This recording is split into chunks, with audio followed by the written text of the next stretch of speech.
Alors ici vous êtes dans la tranche immersive, donc immersive parce que on a reconstitué avec l'association des tranchées oubliées donc un côté français, donc en deux parties qui se dressent de 1914 à 1916 et quand l'équipement et les blindages ont changé de 1916 à 1918. Et vice versa, côté allemand c'était exactement pareil, hein. Donc à partir de 16 on a reçu les cases de protection, donc là vous pouvez découvrir les deux périodes.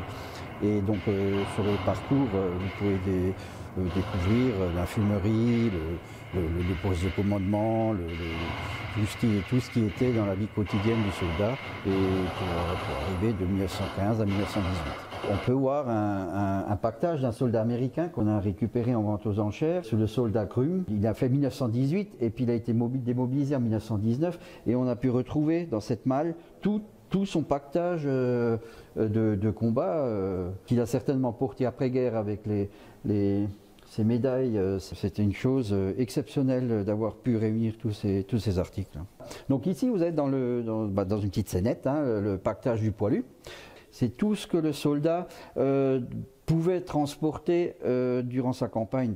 Donc le pactage avait à peu près 30 kg. On peut y trouver des boîtes à vivres, des brodequins de rechange, des gourdes, des gamelles et des outils individuels. Donc chaque escouade avait un outil, donc aussi bien une pelle, aussi bien un pic, aussi bien une hache. Et donc c'est pas le soldat qui portait un seul outil, mais il s'était partagé par une escouade.